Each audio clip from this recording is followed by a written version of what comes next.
Team India ಹಾಗೂ ಕರ್ನಾಟಕ ರಾಜ್ಯದ ತಂಡದ ಪ್ರತಿಭಾವಂತ ವೇಗದ ಬೌಲರ್ ವೈಶಾಖ್ ವಿಜಯ್ ಕುಮಾರ್ ಅವರು ಇವತ್ತು ಹೊಸ ಜೀವನಕ್ಕೆ ಕಾಲಿಟ್ಟಿದ್ದಾರೆ.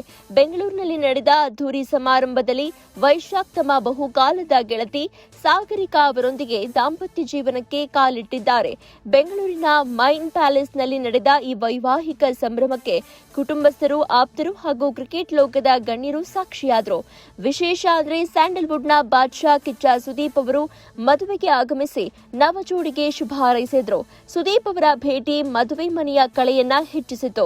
ಜನವರಿ 31, 1997ರಂದು ಬೆಂಗಳೂರಿನಲ್ಲಿ ಜನಿಸಿದ್ದ ವೈಶಾಖ್ ಅವರು ಕ್ರಿಕೆಟ್ ಜೀವನ ಸ್ಫೂರ್ತಿದಾಯಕವಾಗಿದೆ.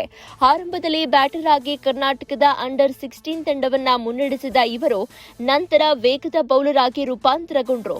ಮಗನ ಕ್ರಿಕೆಟ್ ಭವಿಷ್ಯಕ್ಕಾಗಿ ಅವರ ತಂದೆ ತಮ್ಮ ಕೆಲಸವನ್ನೇ ತ್ಯಾಗ ಮಾಡಿದ್ರು. ತಂದೆಯ ಶ್ರಮಕ್ಕೆ ತಕ್ಕ ಪ್ರತಿಫಲ ನೀಡಿದ ವೈಶಾಖ್ ಇವತ್ತು ದೇಶದ ಪ್ರಮುಖ ವೇಗಿಗಳಲ್ಲಿ ಒಬ್ಬರಾಗಿ ಗುರುತಿಸಿಕೊಂಡಿದ್ದಾರೆ. 2023ರಲ್ಲಿ ರಾಯಲ್ ಚಾಲೆಂಜರ್ಸ್ ಬೆಂಗಳೂರು ತಂಡದ ಮೂಲಕ ಐಪಿಎಲ್ ಪ್ರವೇಶಿಸಿದ ವೈಶಾಖ್ ತಮ್ಮ ಚೊಚ್ಚಲ ಪಂದ್ಯದಲ್ಲೇ 3 ವಿಕೆಟ್ ಪಡೆದು ಮಿಂಚಿದ್ರು. ಆರ್ಸಿಬಿ ತಂಡದಲ್ಲಿ ನೆಟ್ ಬೌಲರ್ ಆಗಿ ಆರಂಭಿಸಿ ನಂತರ ಮುಖ್ಯ ತಂಡದಲ್ಲಿ ಸ್ಥಾನ ಪಡೆದ ಇವರ ಶ್ರಮಕ್ಕೆ ದೊಡ್ಡ ಗೌರವ ಸಿಕ್ಕಿದೆ.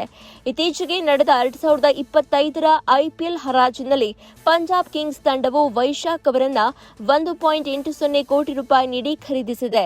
ಕರ್ನಾಟಕ ತಂಡದ ಪರ ಈಗಾಗಲೇ ಪ್ರಥಮ ದರ್ಜೆ ಕ್ರಿಕೆಟ್ನಲ್ಲಿ 100ಕ್ಕೂ ಹೆಚ್ಚು ವಿಕೆಟ್ ಪಡೆದಿರುವ ವೈಶಾಖ್ ಪವರ್ ಪ್ಲೇ ಹಾಗೂ ಸ್ಲಾಗ್ ಓವರ್ಗಳಲ್ಲಿ ವಿಕೆಟ್ ಪಡೆಯುವ ಚತುರತೆ ಹೊಂದಿದ್ದಾರೆ.